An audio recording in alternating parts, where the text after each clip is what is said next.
Hello students, in last video we studied the important characteristics of living organisms, that is growth and reproduction. But we studied they were not the defining characteristics of living being. तो आज देखते हैं what are the defining characteristics of living beings. पहली है metabolism. हम सभी की body बहुत सारे केमिकल्स की बनी है. Protein, carbohydrate, fat, lipid, vitamins, nucleic acid, सभी केमिकल्स हैं. जब हम बात करते हैं प्लाज्मा मेम्ब्रेन फॉस्फोलिपिड की बनी है, वो भी केमिकल है. ब्लड में आरबीसी में हीमोग्लोबिन है, वो भी केमिकल है. तो सभी चीजें केमिकल की बनी हुई है हमारी बॉडी में. ये केमिकल्स हर समय एक फॉर्म से दूसरे फॉर्म में कन्वर्ट होते रहते हैं. या तो इनकी सिंथेसिस होती है या ब्रेक डाउन होती है, फॉर्म होते रहते हैं या ब्रेक होते हैं. तो हर समय they are constantly being changed from one form to another form. इसको कहते हैं मेटाबॉलिक रिएक्शंस. क्या होती है metabolic reactions? Sum total of all chemical reactions occurring in our body is metabolism. अब ये जो भी कन्वर्जन्स हो रहे हैं, ये सभी मेटाबॉलिक रिएक्शंस दो तरीके की हो सकती हैं, anabolic reactions and catabolic reactions. Anabolism है वो रिएक्शंस जहां पर सिंपल सब्सटेंसेस एनर्जी यूटिलाइज करते हुए वो सभी ज्वाइन हो गए और एक कॉम्प्लेक्स मॉलिक्यूल फॉर्म कर रहे हैं. ये एनाबॉलिज्म है. सिंथेसिस की प्रोसेस, जैसे कि फोटोसिंथेसिस की प्रोसेस आप जानते हो, ग्रीन प्लांट सनलाइट क्लोरोफिल की हेल्प से CO2 और वाटर मिलकर वहां पर फूड फॉर्म करता है, ग्लूकोज फॉर्म करता है.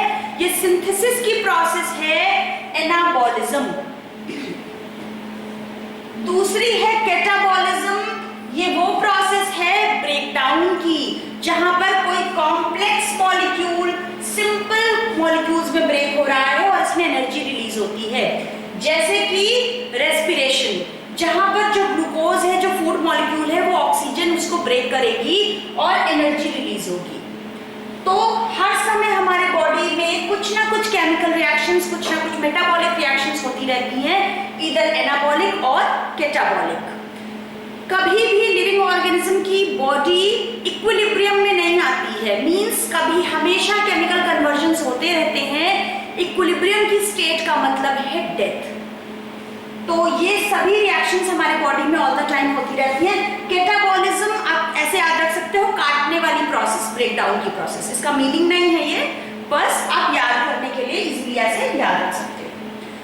अब हमने देखा कि मेटाबॉलिक रिएक्शंस हमारे बॉडी में होती हैं. लिविंग ऑर्गेनिजम्स में कभी भी मेटाबॉलिक रिएक्शंस नहीं होती हैं. नॉन लिविंग थिंग्स में मेटाबॉलिक रिएक्शंस नहीं होती हैं.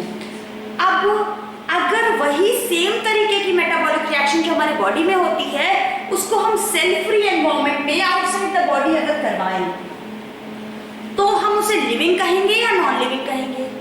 डेफिनेटली वो नॉन लिविंग ही है, पर हम उसको लिविंग रिएक्शंस कह सकते हैं. लिविंग रिएक्शंस कह सकते हैं मेटाबॉलिक रिएक्शंस जो बॉडी के बाहर हो रही हैं, सेल फ्री मीडियम में, टेस्ट ट्यूब में, वो लिविंग नहीं है, लिविंग बीइंग नहीं है, लिविंग ऑर्गेनिज्म नहीं है, उसको हम लिविंग रिएक्शंस कह सकते हैं. तो मेटाबॉलिक रिएक्शंस होना एक इंपॉर्टेंट या डिफाइनिंग कैरेक्टरिस्टिक नहीं है, पर वो मेटाबॉलिक रिएक्शन कहाँ हो रही है ये इंपॉर्टेंट बात है. सेलुलर ऑर्गेनाइजेशन इंपॉर्टेंट बात है. तो cellular organisation is the defining characteristic of living organisms. आपको पता है हम सभी की बॉडी सेल्स की बनी है, चाहे प्लांट्स हो, एनिमल्स हो, इवन बैक्टीरिया है, जिनकी बॉडी प्रोकैरियोटिक सेल की बनी है, पर किसी ना किसी तरीके की सेल है. आप आगे जाके पढ़ोगे वायरस में सेल नहीं है, तो कंफ्यूजन है वायरस लिविंग है या नॉन लिविंग है, इसलिए उसको लिविंग और नॉन लिविंग के बीच की कनेक्टिंग लिंक कहते हैं. तो cellular organisation is the defining characteristic of living being. अब आता है कॉन्शियसनेस. सभी ऑर्गेनिजम्स में एबिलिटी है वो अपने आसपास के एनवायरनमेंट को सेंस कर सकते हैं और रिस्पॉन्ड भी कर सकते हैं. जैसे कि कुछ भी फिजिकल, केमिकल या बायोलॉजिकल एजेंट स्टिमुलस के फॉर्म में अगर आएगा तो सभी लिविंग ऑर्गेनिजम्स रिस्पॉन्ड करते हैं. जैसे ह्यूमन बीइंग्स, अगर बाहर टेम्परेचर कम है, मींस ठंड है, तो हम शिवरिंग करते हैं. बाहर टेम्परेचर ज्यादा है, गर्मी है, तो हम स्वेटिंग करते हैं. ये हमारा रेस्पॉन्स है. हम सभी एनवायरनमेंट को सेंस ऑर्गन्स की हेल्प से आपको पता है। ना सिर्फ ह्यूमन बीइंग बल्कि सभी प्लांट्स भी रिस्पॉन्ड करते हैं। आपने 10th क्लास के कंट्रोल एंड कोऑर्डिनेशन चैप्टर में पढ़ा भी था कि प्लांट्स भी मूवमेंट शो करते हैं बहुत तरह के। आप जानते हो कि plants external factors like light को रिस्पॉन्ड करते हैं। सनफ्लावर हमेशा सनलाइट की तरफ मूव करता है, क्लियरली इंडिकेट कर रहा है कि लाइट के लिए सेंसिटिव है।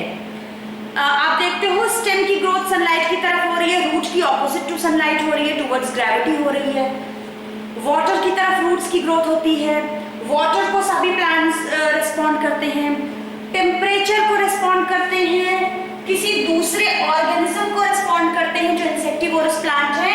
अगर कोई दूसरा ऑर्गेनिज्म उसके पास आ गया है तो वो बंद हो जाते हैं, उसको खा लेते हैं। तो इस तरीके से दूसरे ऑर्गेनिज्म को भी रिस्पॉन्ड करते हैं, पॉल्यूटेंट्स को रिस्पॉन्ड करते हैं। आपने जरूर देखा होगा टच मी नॉट प्लांट को टच करने पे उसकी लीव्स ड्रूप हो जाती हैं। ये भी एक तरह का रिस्पॉन्स है एक्सटर्नल स्टिमुलस के लिए। तो human beings, animals, plants respond करते हैं। ना सिर्फ हायर ऑर्गेनिज्म, सभी लोअर ऑर्गेनिजम्स, सभी प्रोकैरियोटिक सेल से लेकर कॉम्प्लेक्स ऑर्गेनिजम्स तक भी रिस्पॉन्ड करते हैं अपने एक्सटर्नल स्टिमुलस के चेंजेस को। जैसे कि आपने देखा है हाइड्रा बहुत सिंपल ऑर्गेनिज्म है, इसमें टेंटिकल्स होते हैं, ये रिस्पॉन्ड करते हैं। इंसेक्ट्स में भी बहुत सारे सेंसरी रिसेप्टर्स होते हैं, वो रिस्पॉन्ड करते हैं। टेंटिकल्स होते हैं यहाँ पर हाइड्रा में। अब बहुत सारे ऑर्गेनिजम्स जो सीजनल ब्रीडर्स हैं, चाहे प्लांट्स हो या एनिमल्स, सीजनल ब्रीडर्स क्या होते हैं जो किसी पर्टिकुलर सीजन में ही ब्रीड करते हैं। एनिमल्स के केस में जैसे फिशेस हो गई, बर्ड्स हो गई। प्लांट्स में क्या हो गए सीजनल ब्रीडर्स, जैसे कि एक बहुत कॉमन एग्जांपल है आपका फेवरेट फ्रूट मैंगो। मैंगो के फ्रूट सिर्फ समर में आते हैं, विंटर्स में तो नहीं आते। यानी कि समर में फ्रूट कब आएंगे, जब एक पर्टिकुलर टाइम पीरियड के लिए उसको लाइट मिलेगी, फोटो पीरियड। ये this is the amount of time, this is the time duration, जितनी देर के लिए सनलाइट मिलेगी। हर प्लांट का अपना अलग अलग फोटो पीरियड होता है, हर एक की अपनी अलग रिक्वायरमेंट होती है। तो ये जो सीजनल ब्रीडर्स हैं, इनमें फोटो पीरियड डायरेक्टली इफेक्ट करता है इनके रिप्रोडक्शन को। मींस फ्रूटिंग तभी होगी मैंगो में जब उसको उस अमाउंट की सनलाइट मिलेगी। अब सभी ऑर्गेनिजम्स अपने बॉडी में एंटर कर रहे केमिकल्स को भी हैंडल कर पाते हैं, टॉप टू बॉटम। सभी लोअर ऑर्गेनिज्म से लेकर हायर ऑर्गेनिजम्स तक सभी रिस्पॉन्ड करते हैं केमिकल्स को भी, वो कीमोसेंसिटिव होते हैं। अब हमने देखा कि सभी ऑर्गेनिजम्स अवेयर होते हैं अपनी सराउंडिंग के लिए, पर ह्यूमन बीइंग थोड़ा स्पेशल क्रिएशन है, ऊपर वाले की मोस्ट ब्यूटीफुल क्रिएशन है ह्यूमन बीइंग, जो ना सिर्फ कॉन्शियस है बल्कि ह्यूमन बीइंग्स में सेल्फ कॉन्शियसनेस होती है। क्या होता है सेल्फ कॉन्शियसनेस? आत्म चेतना, आत्मज्ञान। We have the potential to control our body and mind. हम अपने आप को हम कंट्रोल कर सकते हैं, माइंड को और बॉडी को। जब ह्यूमन बीइंग की बात आती है, बहुत सारे लोग पार्शियली सेल्फ कॉन्शियस होते हैं। मीन्स उन्हें पता है what is wrong, what is right, पर बहुत जल्दी वो दूसरों की बातों से अफेक्टेड हो जाते हैं। तो सभी को सेल्फ कॉन्शियस होना चाहिए। अपने सेल्फ कॉन्शियसनेस को आप मेडिटेशन के थ्रू इंक्रीज कर सकते हो। You should be very clear about your goal, what you have to achieve and how you have to achieve. तो ये तो हो गई फिलॉसफी की बात। अब अगर हम कॉन्शियसनेस की बात कर रहे हैं तो ह्यूमन बीइंग के केस में एक क्वेश्चन है कि ह्यूमन बीइंग के केस में अगर किसी की कॉन्शियसनेस खत्म हो गई है, means if a patient lying in almost dead state, means coma में अगर है पेशेंट जो ब्रेन डेड है, वर्चुअली सपोर्टेड बाय मशीन्स है, लंग्स और हार्ट रिप्लेसमेंट है, ऐसा पेशेंट जो शायद अब कभी नॉर्मल लाइफ में वापस नहीं आएगा, क्या ऐसे कोमा में लेटे ब्रेन डेड पेशेंट को आप लिविंग बोलोगे या डेड बोलोगे? आप अपना आंसर सोचो और अब मैं आपको जवाब देने जा रही हूँ। ऐसे पेशेंट को डेड नहीं बोलेंगे, इन्हें भी हम लिविंग की कैटेगरी में रखेंगे, क्योंकि अभी भी इनमें रेस्पिरेशन हो रहा है, इनमें ब्लड सर्कुलेशन हो रहा है, ये अपने अपने बॉडी के टेम्परेचर को मेंटेन कर पा रहे हैं, ये वेस्ट को एक्सक्रीट कर पा रहे हैं बॉडी से, ये पैथोजन से बाहर से आने वाले इन्फेक्शियस एजेंट से फाइट कर पा रहे हैं और ये वुंड्स को हील कर पा रहे हैं, इसलिए ये लिविंग बीइंग है। एक बहुत अच्छी चीज मैं बताऊं उससे पहले एक और क्वेश्चन है कि अगर किसी प्रेग्नेंट लेडी की डेथ हो जाती है तो उसके बेबी का क्या होगा जो उसकी बॉडी के अंदर है। डेफिनेटली उसकी भी डेथ हो जाएगी, उस बेबी की भी। पर अगर कोई लेडी पेशेंट कोमा पेशेंट है, मीन्स कोमा में चली गई है प्रेग्नेंट लेडी, तो उसके बेबी का क्या होगा। तो कोमा में ब्रेन डेड कंडीशन में पेशेंट अगर प्रेग्नेंट है वो लेडी, तो भी वो अपने जेस्टेशन पीरियड को 9 मंथ के प्रेगनेंसी ड्यूरेशन को कंप्लीट कर सकती है, अपने बेबी को अपने बॉडी में पूरी तरह से सुरक्षित रूप से रख सकती है। It means it clearly indicates कि वो लिविंग है, डेड नहीं। जब हम बार बार डेथ की बात कर रहे हैं तो ये देख लेते हैं व्हाट इज डेथ। डेथ है, it is the end of the life of an organism.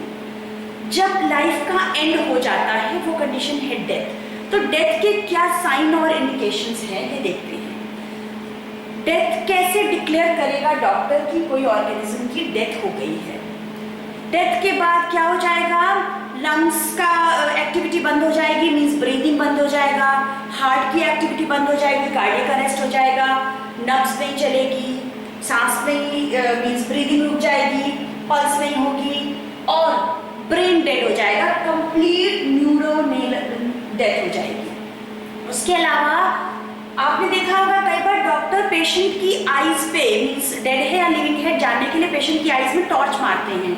क्यों?